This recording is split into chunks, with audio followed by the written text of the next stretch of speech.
Fatherland Videos. We out here at Decker Lake.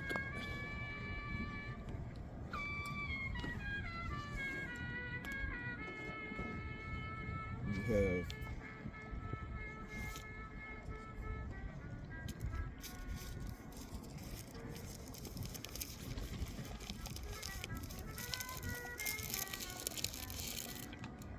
the Lost Atlantis short stories,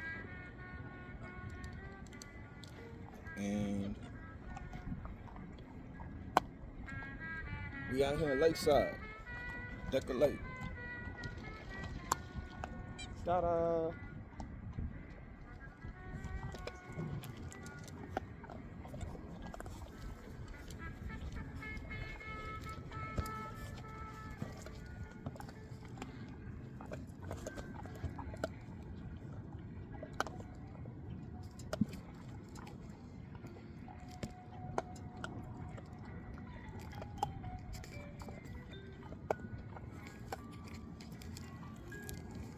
This book is forwarded by Dr. Jennifer Fuller.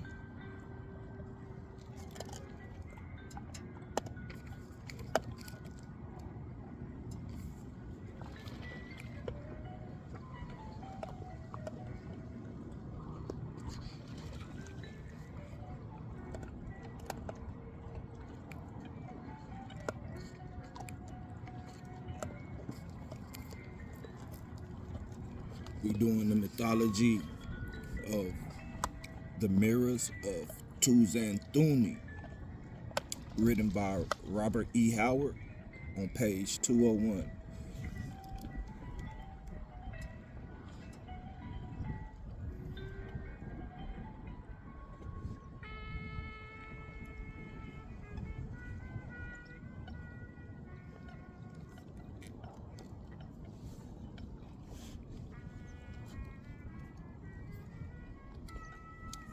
There comes even to kings the time of great weariness. The gold of the throne is brass.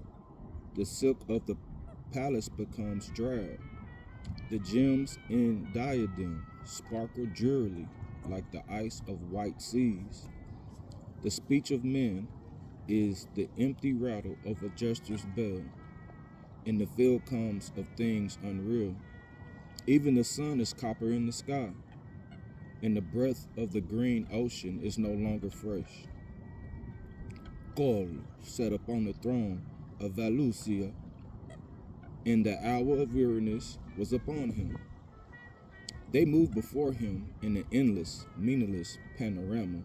Men, women, priests, events and shadows of events, things seen and things to be attained. But like shadows, they came and went, leaving no trace upon his consciousness, save that of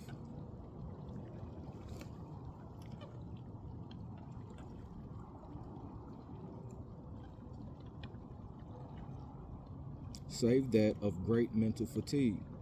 Yet Cole was not tired. There was a longing in him for things beyond himself and beyond the Valusian court. An unrest stirred in him, and strange luminous dreams roamed his soul. At his bidding, an unrest stirred in him, and strange luminous dreams roamed in his soul.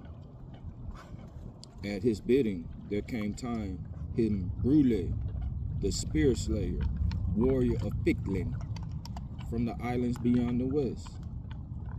The Lord King, you are tired of the life of the court. Come with me upon my gallery, and let us roam the tides for a space. Nay, Cole rested his chin moodily upon his mighty hand. I am weary beyond all these things.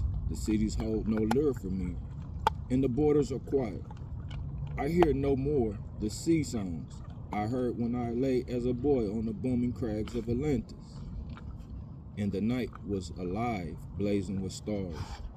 No more do green woodlands beckon me as of old. There's a strangeness upon me, and a longing beyond life's longings. Go, Brule went forth in a doubtful mood, leaving the king brooding upon his throne. Then Tukol stole a girl of the court and whispered, "Great king, seek Tuzan Thunne, the wizard. The secrets of life and death are his, and the stars in the sky, the lands beneath the seas." Kol looked at the girl. Fine gold was her hair, and her violet eyes were slanted strangely. She was beautiful, but her beauty meant little to Kol. Tuzan Thunne, he repeated. "Who is he?" "A wizard of the elder race. He lives in Vasulia, by the lake of visions, in the house of 1,000 mirrors. All things are known to him, Lord King. He speaks with the dead and holds converse with the demons of the lost lands." Kol arose. "I will seek out this mummer, but no word of my going. Do you hear?" "I am your slave, my lord." And she sank to her knees meekly, but the smile of her scarlet mouth was cunning behind Kol's back, and the gleam of her narrow eyes was crafty.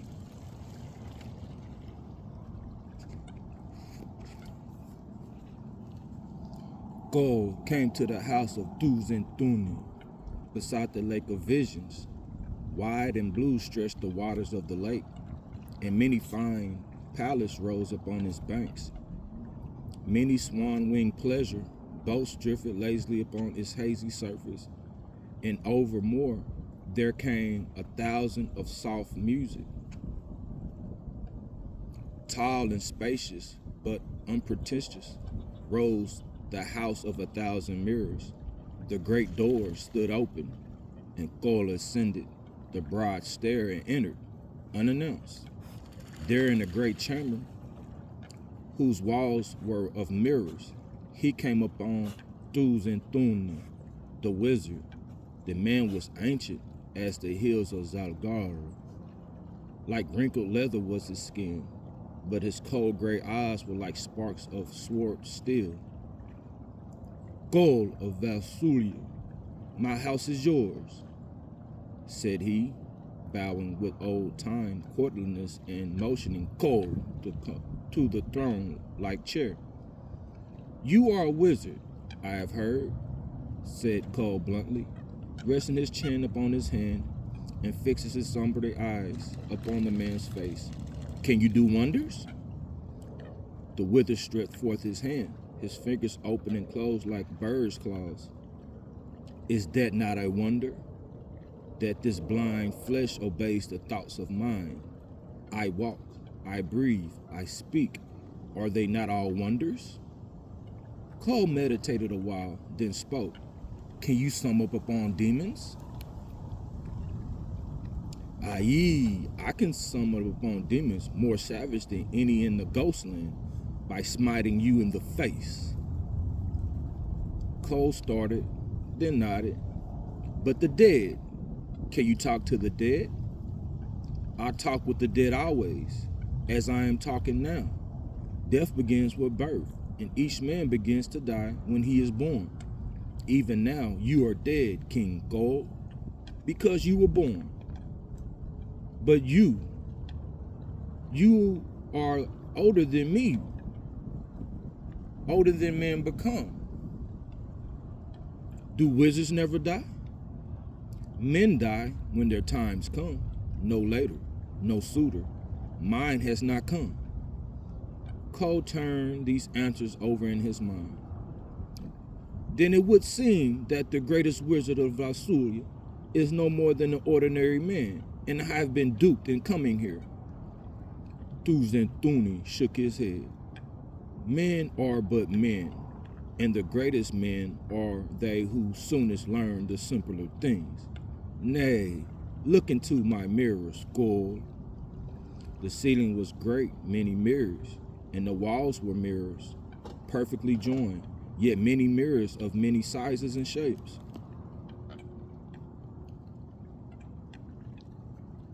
"Mirrors are the world, Kol," droned the wizard. Gaze into my mirrors and be wise. Coles chose one at random and looked into it intently. The mirrors upon the opposite wall reflected there, reflecting others, so that he seemed to be gazing down a long, luminous corridor formed by mirror behind mirror. As far down the corridor moved a tiny figure.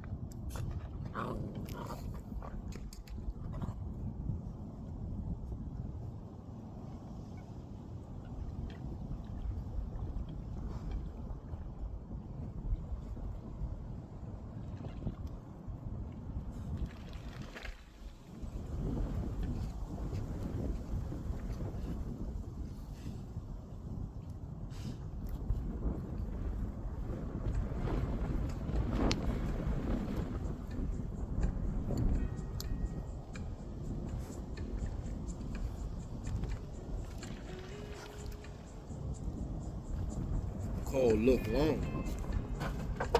Eerie, he saw that figure.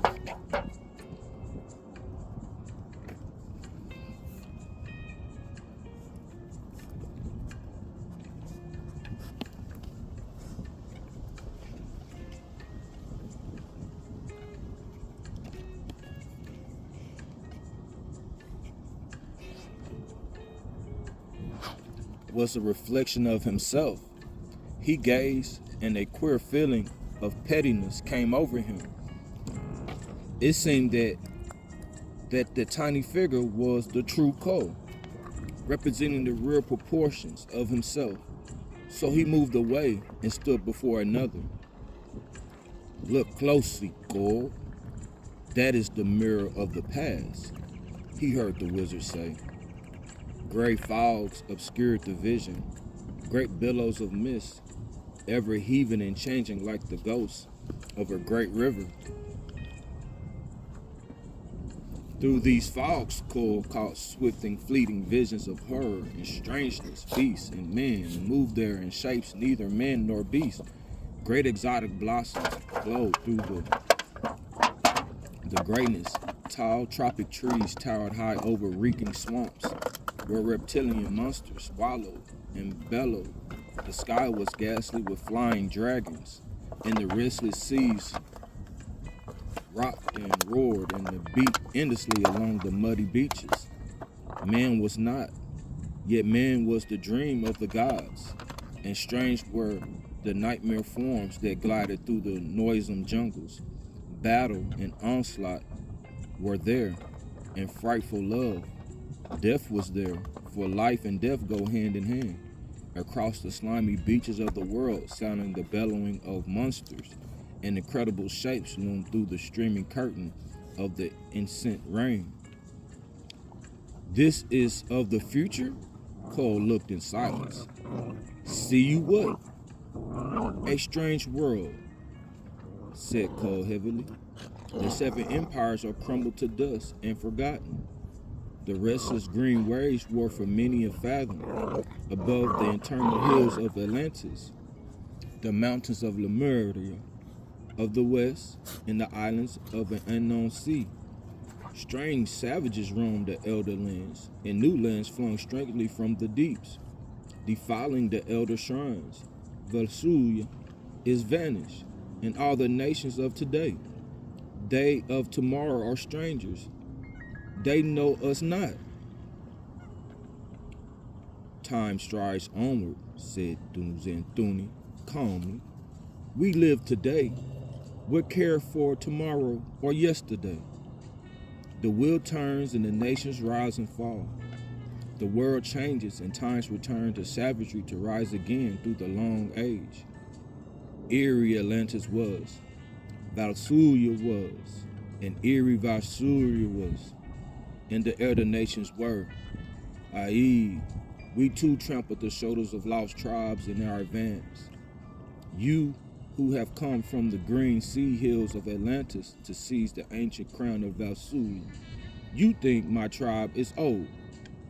We who held these lands are eerie of Valsulians, came out of the east, in the days before there were men in the sea lands. But men were here, when the elder tribes rode out of the wastelands, and the men before men, tribe before tribe. The nations pass and are forgotten, for that is the destiny of man. Yes, Ekol. Yes, it is not a pity that the beauty and glory of men should fade like smoke at a summer sea. For what reason, since this is their destiny? I brought not that over lost glories of my race, nor do I labor for races to come. Live now, Cole, live now. The dead are dead, the unborn are not.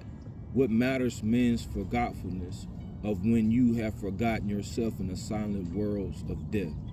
Gaze in my mirrors and be wise.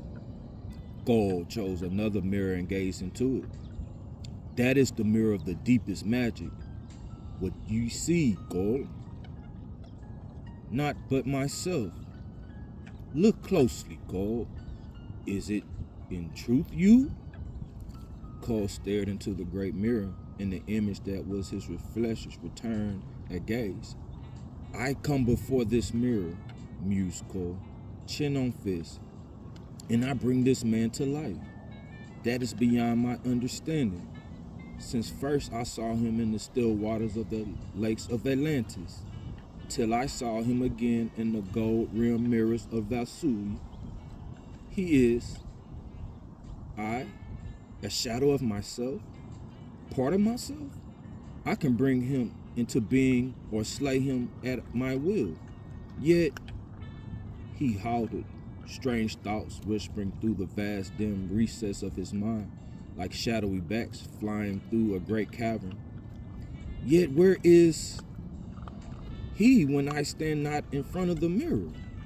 May it be a man's power thus lightly from form and destroy a shadow of life and existence? How do I know that when I step back from the mirror, he vanishes into a void of not? Nay, by Valka, am I the man or is he? Which of us is the ghost of the other? Mayhap these mirrors are but shadows through which we look into another world. Does he think the same of me?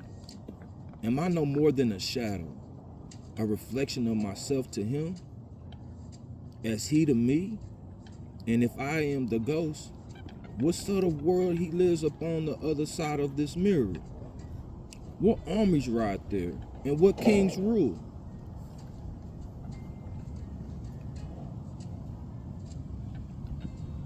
This world is all I know. Knowing not of any other, how can I judge? Surely there are green hills there, and booming seas and white plains, where men ride to battle. Tell me, wizard, who is wiser, the most men? Tell me, are the worlds beyond our worlds? A man has eyes, let him see, answered the wizard. Who would see must first believe. The hours drifted by, and Cole still sat before the mirrors of Tuzan Thunne, gazing into which depicted himself. Sometimes it seemed that he gazed upon hard shallowness. At other times, gigantic depth seemed to loom before him. Like the surface of the sea was the mirror of Tuzan Thunne, hard as the sea in the sun's slanting beams, in the darkness of stars.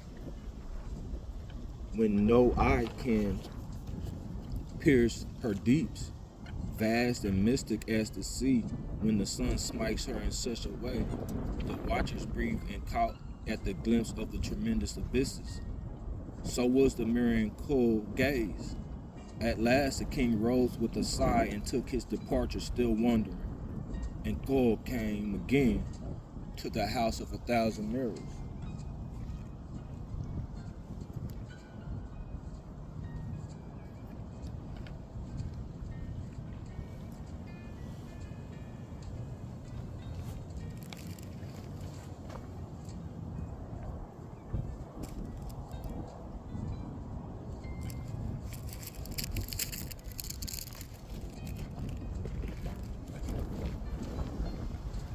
First time.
Rain start wandering off. We gotta take a break, y'all. I got some Thai tea. It's so delicious.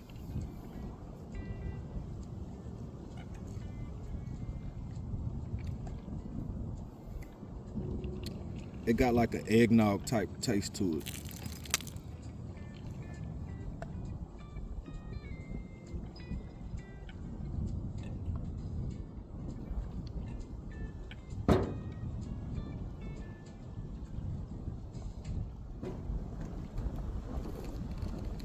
All right, let's get back to the reading.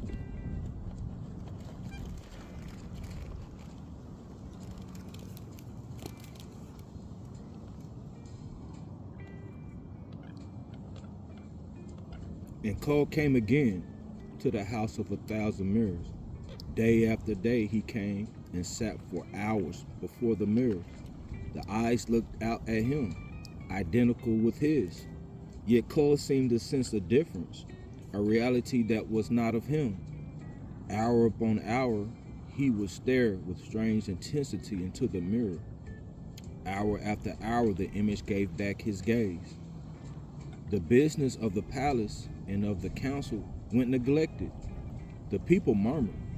Cole's stallion stamped restlessly in his stable, and Cole's warriors diced and argued aimlessly with one another. Cole heeded not. At times it seemed on the point of discovering some vast unthinkable secret. He no longer thought of the image in the mirror as a shadow of himself. The thing to him was an eternity, similar in the outer appearance. Yet basically, as far as from Cole himself, as the poles are far apart. The image, it seemed to Cole, had an individuality apart from Cole's. He was no more dependent on the Cole than Cole was dependent on him. And day by day, Cole doubted in which the world he really lived. Was he the shadow, summoned at will by the other? Did he, instead of the other, live in a world of delusion, the shadow of the real world?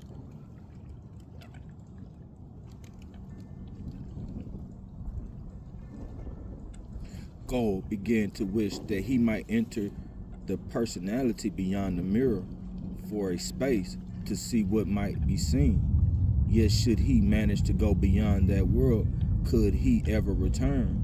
Would he find a world identical with one of one he moved, a world of which his was but a ghostly reflection, which was reality and which was illusion? At times, Cole halted to wonder how such thoughts and dreams had come to enter his mind, and at times he wondered if they came of his own volition, or here his thoughts and would become maze. His meditations were his own. No man ruled his thoughts, and he would summon them at his pleasure. Yet could he? Were they not a bats coming and going, not at his pleasure, but at the bidding of the ruling of whom? The gods? The women who wove the webs at fate? Cole could not come to no conclusion, for at each mental step he became more and more bewildered in a hazy fog of illusionary assertions and refutations. This much he knew. The strange visions entered his mind like fire unbidden from whispering void of non-existence. Never had he thought that these thoughts, but now they ruled his mind, sleeping and waking, so that he seemed to walk in a daze at times, and his sleep was fraught with strange, monstrous dreams. "Tell me, wizard," he said, sitting before the mirror, eyes fixed intently upon his image, "how can I pass yon door? For of a truth, I am not sure that this is real world and that this is a shadow, and at least that which I see must exist in some form." "See and believe," droned the wizard. "Men must believe to accomplish. Form is shadow, substance is illusion, materiality is a dream. Man is because he believes he is. What is man but a dream of the gods? Yet the man can be that which he wishes to be. form, and substance. They are but shadows. The mind, the ego, the essence of the God dream, that is real. That is the immortal. See and believe. If you will accomplish, Cole. The king did not fully understand. He never fully understood the magnetical utterances of the wizard, yet they struck somewhere in his being a dim responsive chord. So day after day he sat before the mirrors of Thunne. Even the wizard lurked behind him like a shadow. Then came a day when Cole seemed to catch glimpses of a strange lands.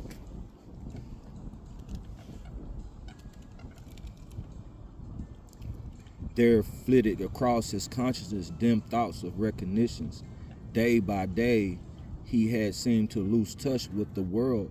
All things had seemed each succeeding day more ghostly and unreal. Only the man in the mirror seemed like the reality. Now Cole seemed to be close to the doors of some mightier worlds. Giant and vistas gleam fleetingly. The fogs of unreality thin. Form is shadow. Substance is illusion. They are but shadows. Sounded as if from far out in the country of his consciousness. He remembered the wizard's words, and it seemed to him that their now almost understood form and substance could not be changed himself at will if he knew the master key that opened this door. What worlds within the worlds awaited the bold explorer? The man in the mirror seemed smiling at him closer. Closer. A fog enwrapped all the reflection dimmed suddenly. Cole knew a sensation of fading, of change, of emerging. Cole! The yell split the silence into a million vibrating fragments. Mountains crashed and worlds tottered as Cole, hurled back by the frantic shout, made a superhuman effort. How or why he did not know. A crash, and Cole stood in the room of Thunne before a shattered mirror, mazed and half blinded with bewilderment. There before him lay the body of Thunne, whose time had come at last, and above him stood Brûlé, the spirit slayer, sword dripping with red eyes, with his a kind of horror. Valka, swore the warrior. Cole, it was time I came. Aye, what has happened? The king groped for words. Ask this traitoress, answered the spirit slayer, indicating a girl who crouched in terror before the king. Cole saw that it was she who first sent him to Thunne. As I came, I saw you fading into yon mirror as smoke fades into the sky. By Valka. Had I not seen, I would not been believed. Yet you had almost vanished with my shout brought you back. Aye, Marco. I had almost gone beyond the door at that time. This friend wrought most craftily, said Brûlé. Cole, do you not know how you see the spun flung over the web of magic? Canoob of Blau plotted this wizard to do away with you, and this wench of a girl, the elder race, put the thought in your mind so that you would come here. Thunne, enthralled your soul, and almost by witchery, he changed your body to mist. Aye, Cole was still amazed.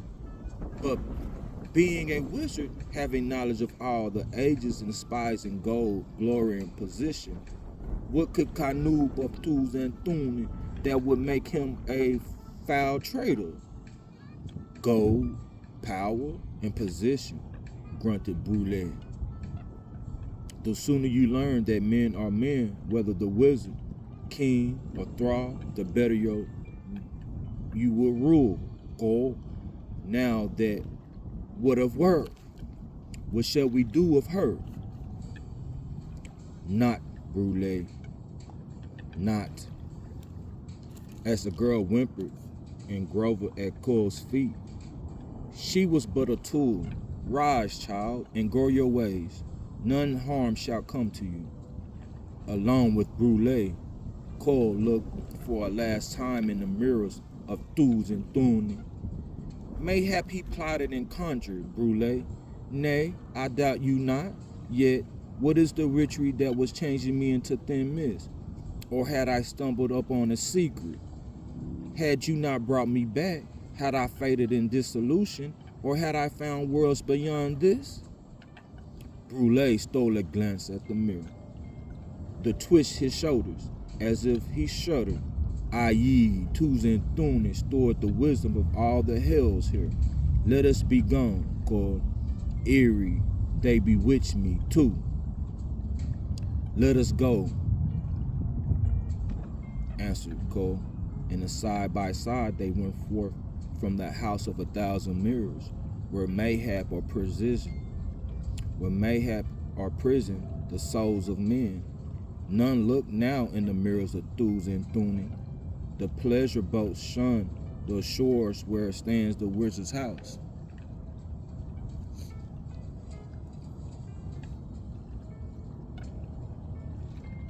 And no one goes in the house or to the room where Tuzan Thunne dried and withered carcass lies before the mirrors of illusion. The place is shunned as a palace accursed, and though it stands for 1,000 years to come, no footsteps shall echo there. Yet Cole upon his throne meditates often upon the strange wisdom and untold secrets hidden there and wonders. For there are worlds beyond worlds, as Cole knows, and whether the wizard bewitched him by words or by mesmerism, vistas did not open the king's gaze beyond the strange door, and Cole is no less sure of reality since he gazed into the mirrors of Tuzan Thunne.